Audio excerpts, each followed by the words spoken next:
In the heart of Lagos, the Okon mansion was buzzing with preparations, a wedding that was the talk of the city. Maxwell Okon, CEO of one of Africa's biggest tech startups, was set to marry Cynthia Benson, a stunning influencer from a wealthy political family. Every major newspaper, social blog, and gossip page had a countdown. Then came the shock. Breaking news: CEO Maxwell Okon has canceled his wedding 72 hours before the ceremony. Guests were left stranded. Vendors scrambled. The bride's family fumed. And in the center of it all was Grace Okon, Maxwell's mother, seated in silence at the far end of the luxurious dining room. She wasn't weeping loudly. She wasn't blaming anyone. She just stared at her son's childhood photo, the one where he wore glasses too big for his head, smiling as he held a trophy. The media speculated about infidelity, scandal, business deals gone wrong. But Grace knew the truth ran deeper. She'd seen too many people wear masks in the name of love. This wasn't the first time. She had begged Maxwell to slow down, to open his eyes.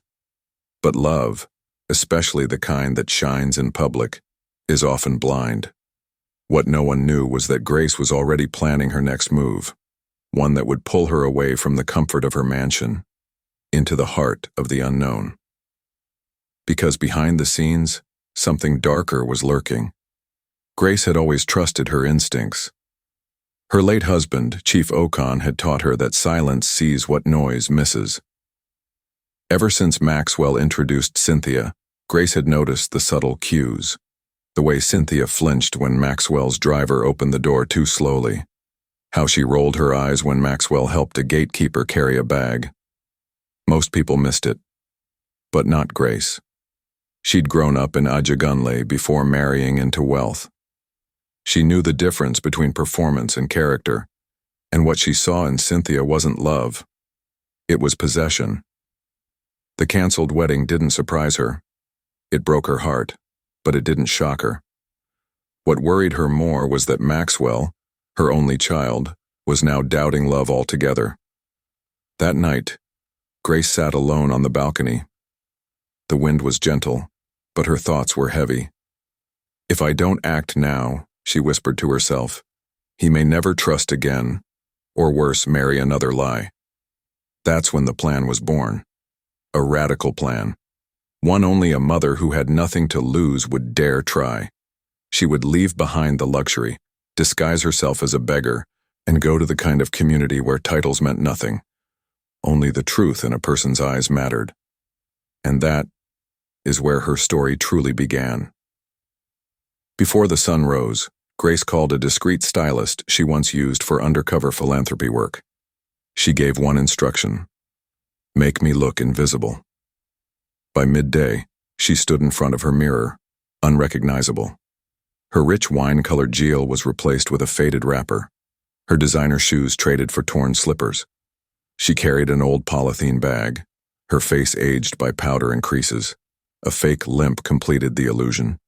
She became Mama G, an aging widow from the village who had come to Lagos to sell smoked fish and groundnut. No driver, no staff, just Grace and her new identity. She rented a room in a low-income estate on the mainland, a place where nobody would dream a billionaire matriarch was among them. A place where eyes told stories and respect was earned, not bought.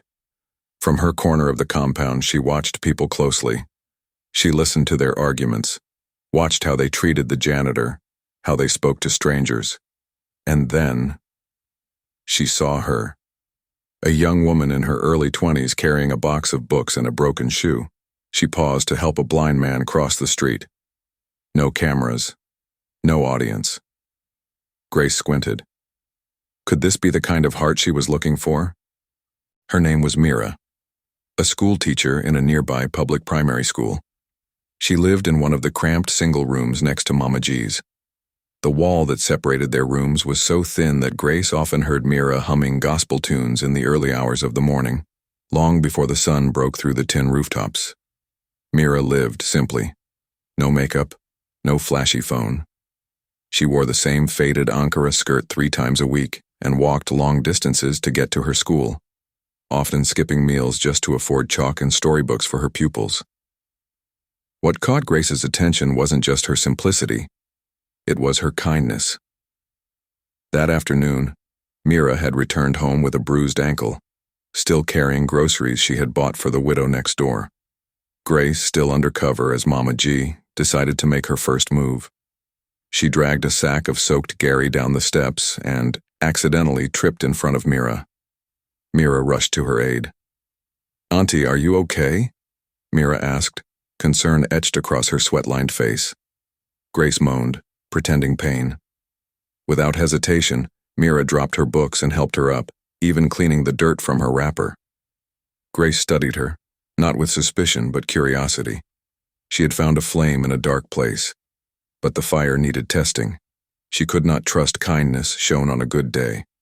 The real test would come when things got harder. Grace, as Mama G, made herself part of the community rhythm, selling peeled ground nuts and dry fish in the corner near the primary school gate. And every day, she watched Mira from afar. She noticed how the other tenants often mocked Mira. "She acts like a saint. Who does she think she is? Only broke girls act humble. Let her meet a rich man and you'll see." But Mira never replied with bitterness. She simply smiled and walked past. One rainy afternoon, Mama G showed up at Mira's door, drenched and pretending to shiver. "Mira, my roof is leaking. I have nowhere to sleep tonight." Mira, without a word, invited her in, gave her dry clothes, and even shared her only dinner, leftover yam porridge. That night, as Grace lay on a thin mat in Mira's room, she stared at the ceiling. This girl, she gives without keeping score. In that moment, Grace saw a rare truth. Mira didn't need to be wealthy to be rich in heart. But would she remain the same if wealth came her way? Would her character bend under pressure? The test had just begun, and Grace knew the next move had to involve Maxwell. Grace returned to the mansion in secret, after weeks in hiding. She called Maxwell for a private conversation. "My son," she said gently, "I've met someone, a girl." Maxwell raised a brow. "For me?" Grace nodded. "She doesn't know who I am. And you will go to her as someone you're not." "What do you mean?" "You'll meet her as a delivery man, humble, plain. If she's who I think she is, she'll see the man, not the money." Maxwell chuckled. "You're serious?" Grace touched his hand. "I've failed you once before by staying silent. Let me protect you now, in a way only a mother can." Days later, Maxwell shaved his beard, wore an old delivery uniform, and arrived at Mira's school carrying a box of donated books. Mira was confused. "You're late," she said sternly, unaware she was speaking to one of Nigeria's youngest billionaires. Maxwell apologized, fumbling with the box. Grace watched from the corner, hidden behind a vendor's umbrella. Mira sighed, took the books, and thanked him politely, but without admiration or flirtation. It was the first time Maxwell had been treated like just a man. And for the first time in years, he smiled genuinely. Maxwell returned to the compound the following week, again as a delivery man. This time he brought some extra pencils and storybooks he'd ordered just for Mira's pupils. He'd never done something so small for someone without expecting a deal or a handshake. But Mira's smile, so innocent and unknowing, made him feel grounded. "Thank you," she said, tucking a strand of hair behind her ear. "These kids will love this." Maxwell noticed how her eyes didn't linger on his shoes, his faded shirt, or his worn-out wristwatch. She didn't ask what he drove. She didn't try to impress him. Later that day, he saw Mira sharing her meal with a homeless boy in the alleyway beside the school. There were no phones filming, no likes to be chased, just love, given freely. Back at the mansion, Maxwell told his mother, "She's not like the others." Grace smiled but kept her voice steady. "It's only the beginning. Keep watching. Let her see the poorest version of you. If her love survives that, then it's real." Maxwell nodded. Little did he know, someone else was also watching Mira, someone who didn't want the truth to come out. A storm was building quietly. Across town, Cynthia, Maxwell's ex-fiancée, sat in a rooftop lounge with her brother Dennis. She was still furious about the wedding. "That old woman is behind this," Cynthia said, sipping her wine. "She never liked me." Dennis leaned in, eyes sharp. "So what do you want to do?" "I want her exposed," Cynthia hissed. "Find out where she is, who she's seeing. I want that entire Beggar act ruined." Dennis made some calls. 2 days later, he handed her a photo, a grainy image of Grace dressed as Mama G standing beside a roadside vendor. Cynthia smirked. "So she thinks she's clever?" She made plans. Unaware of the brewing sabotage, Grace continued her act in the compound. That evening, she saw Mira comforting a weeping tenant whose daughter had been expelled for unpaid fees. Mira offered part of her next salary to help. Grace's heart ached. But she knew the journey wasn't over. If Cynthia found out the truth, everything could fall apart. And Grace didn't just want Mira to fall in love with her son. She needed Mira to choose him, even without knowing what he owned. Time was running out. It was a bright Saturday when trouble struck. Mira had gone to buy fuel for her small stove. As she returned, 2 women at the gate blocked her way. "You think you're better than us, Abby?" one shouted. "We've been here for years. You show up with your fake smiles and now everyone's praising you." Mira stood frozen. She didn't understand the sudden aggression. One of the women shoved her, sending her tin of kerosene flying. From the corner, Mama G stepped in. "Enough!" Grace yelled in her cracked old woman voice. "If jealousy could make you unsafe, this compound would be a graveyard." The women hissed and walked away, grumbling. Mira picked up the tin slowly. "Thank you, Mama G."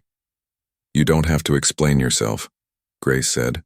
"Light will always attract flies, but don't let them dim your fire." Mira smiled through tears. That night, Grace couldn't sleep. She sat by the window thinking, if Mira can endure hate without hate, then maybe, just maybe, she's strong enough to love without greed. But just as she began to feel hope, her phone, hidden in a secret drawer, buzzed. A message. "You're exposed. Check your doorstep." Her heart stopped. Grace opened the front door of her compound room with shaky hands. Lying on the dusty mat was a plain white envelope. No name, no stamp, just a single photo inside. Her, as Mama G, talking to Maxwell, and another showing her slipping money into an envelope in her usual disguise. Someone knew. She closed the door quickly and locked it. Her first thought was Mira. What if she found out now? Would she feel betrayed? Used? She sat at the edge of her bed, breathing heavily. Across the room, Mira knocked gently. "Mama G, you okay?" Grace cleared her throat. "Yes, my daughter. Just not feeling too strong today." Mira paused. "Let me make you pepper soup. That always makes you smile." As she walked away, Grace whispered under her breath, "God, don't let her heart break when she sees who I am." In another part of the city, Cynthia tossed her wine glass aside. Let's see how long the Queen Beggar can keep the act going. The clock was ticking. The stakes had never been higher. If truth came out too early, everything would fall apart.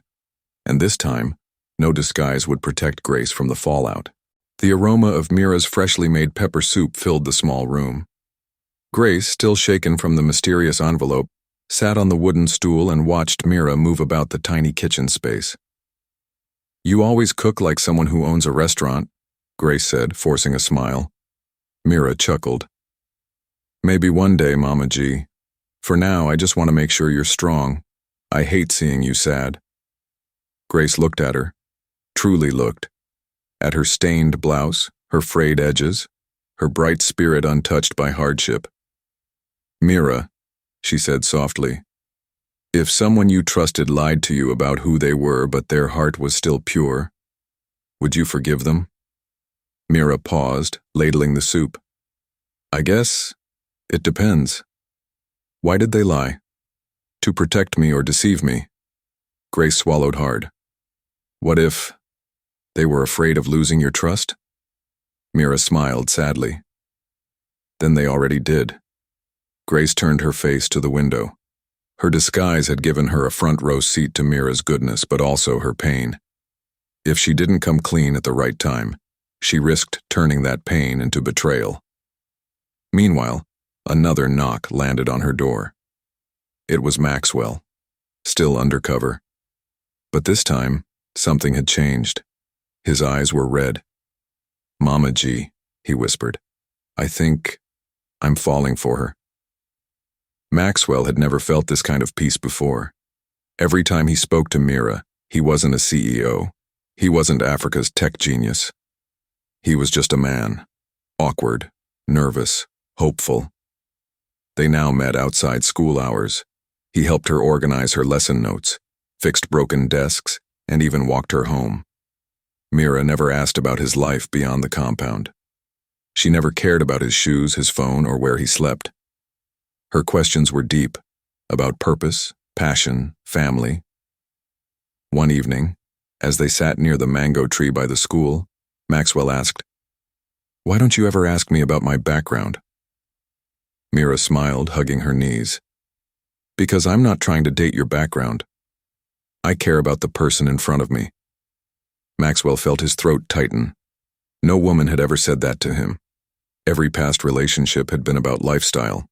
The yacht trips, designer watches, red carpet appearances.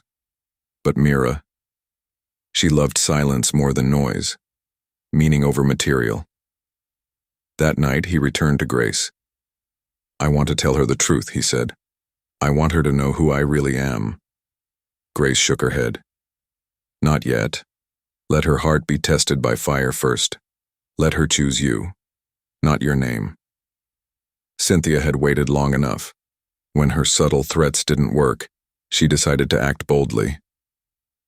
One Sunday afternoon, dressed in plain clothes and sunglasses, she arrived at the compound where Grace and Mira lived. She walked straight up to Mira's door. "You don't know me," she said sharply, "but I know the woman next door. Mama G?" Mira frowned. "What about her?" "She's not who you think she is. In fact, none of this is real. Ask her who her son is. Ask her what she owns." Before Mira could respond, Cynthia dropped another envelope into her hand. Then she walked away without another word. Mira stood frozen. Her hands trembled as she opened the envelope. Inside were photos. Grace, wearing gold jewelry under her wrapper, a blurry picture of her entering a luxury car late at night, and a magazine clipping of Grace Okon beside Maxwell. Her heart pounded. Could this be true? She walked slowly toward Mama G's room, clutching the envelope like it was fire. Inside, Grace was washing her feet. "Mama G," Mira said, her voice cold. "Who are you?" Grace looked up. The moment she had feared had arrived, and it came not with grace but with pain. Mira's eyes were filled with tears. Her voice trembled. You lied to me. You pretended to be someone you're not. Why?" Grace stood up slowly. She didn't deny it. "Yes, I did. And I'm sorry. Why would you do that to me? To all of us?" Grace moved closer. "Because I needed to know. I've watched too many people come into my son's life for the wrong reasons. You, Mira, you were the first person I saw love purely." Mira shook her head, backing away. "So this was all a test? Am I just a case study to you?" "No," Grace said softly. "You were the answer to a prayer." "But you lied," Mira repeated. "You lied to protect him, but you destroyed my trust." There was silence. Then, from behind them, Maxwell walked in. He had followed Mira from a distance and heard everything. "Grace?" Mira whispered, stunned. "Your son is—" Maxwell nodded, eyes lowered. "I'm sorry I lied to you too," he said. "But I needed to see who you were when the lights were off." Tears streamed down Mira's face. You both say you love me, but love without truth isn't love at all. And she walked away, heartbroken. Days passed. Mira didn't answer her door. She stopped showing up to school. Word around the compound was that she was leaving town, for good. Grace sat in her room, staring at the walls she no longer belonged to. Maxwell hadn't eaten, he hadn't smiled. All the wealth in the world couldn't fix what deception had broken. One night Grace returned to the mansion, removed her disguise, and sat before the family's ancestral altar. She wept. God, I did it to protect him. I only wanted him to find someone pure. But maybe I became the one impure in the process. Maxwell walked in quietly, hearing her prayer. He placed his hand on her shoulder. You did what you thought was best, Mum, and I'm grateful. But I think now it's my turn to fight for her, with nothing but the truth. Grace looked up at him, her son. Once a boy with timid eyes, now a man with purpose. And in that moment, she knew. Whether he won Mira back or not, she had already succeeded. She'd raised a man who understood that love was not bought, it was earned. Maxwell dressed simply, no wristwatch, no perfume, just a plain white shirt and trousers. He walked the streets to Mira's school and found it closed. One of her colleagues informed him that Mira had taken an indefinite leave. Maxwell returned to the compound. Empty, her room locked. But Mama Bisi, an old woman who sold akara at the gate, gave him a note Mira had left behind. To the one who wore a mask to test love, I forgive you. But I need time to heal, to remember who I am without the lie. If love is real, it will find its way back. Mira. Maxwell read it 5 times. Then he did what no one expected. He visited the school board and offered to sponsor a new learning center in Mira's name, anonymously. He returned to the mansion and told his mother, "We won't search for her. We'll just live in truth. If she ever comes back, it must be by her own heart." Grace nodded slowly. "You've become the kind of man I prayed for." Outside, a little girl walked past the gate, holding a paper flower Mira once gave her. Even the smallest acts of Mira's kindness still lingered. Weeks passed, then months. Maxwell went back to running his company, but with new policies. Staff welfare increased, scholarship programs launched, and his lifestyle became quieter, more intentional. Grace traveled to Mira's village under the guise of a charity outreach. But Mira wasn't there. Yet something began to change. Stories spread about a woman in Ibadan teaching underprivileged children under a tree, using her own funds. The woman didn't want recognition. She didn't allow pictures. When Grace heard this, she smiled. That sounds like her. But they didn't chase the rumors. They let Mira be. At night, Maxwell would sometimes visit the old compound where she once lived, just to sit under the mango tree. He never forgot her voice, her eyes, her strength. And Grace, once a woman of sharp calculation, spent more time in prayer, visiting orphanages and widows, not to search, but to honor the spirit Mira awakened in her. The lie had cost them dearly. But truth was slowly building something deeper: patience, humility, and quiet hope. Then one day, a letter arrived. No address, no return name, just 3 words on the envelope. To Maxwell Okon. Inside, the hardest thing I ever did was walk away from someone I cared about. But the most courageous thing you did was let me go without chasing me with wealth. I needed to be sure I could stand on my own.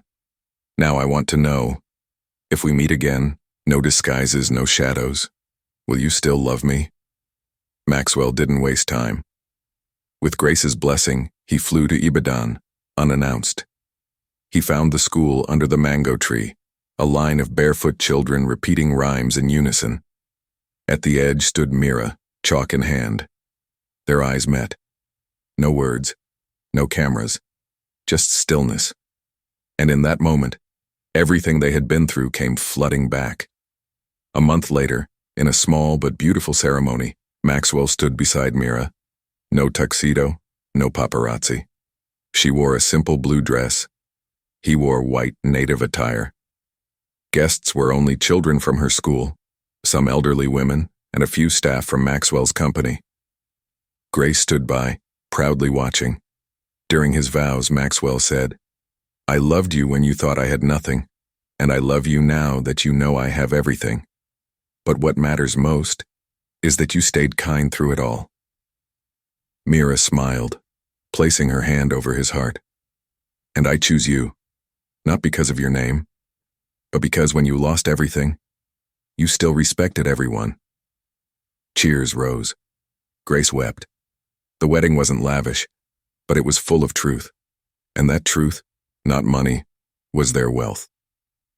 In a world where love is often dressed in deception and wealth hides the truth, one mother chose to seek light in darkness. She disguised herself not to deceive, but to discover.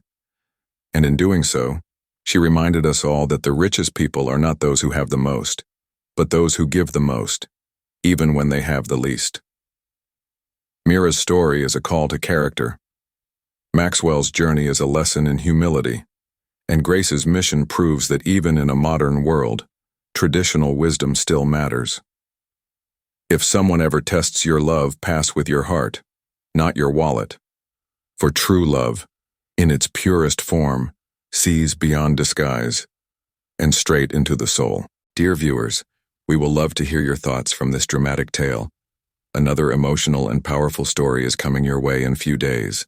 Support our channel by liking, subscribing, and sharing this story with a friend. Every share keeps African storytelling alive. Thank you for watching.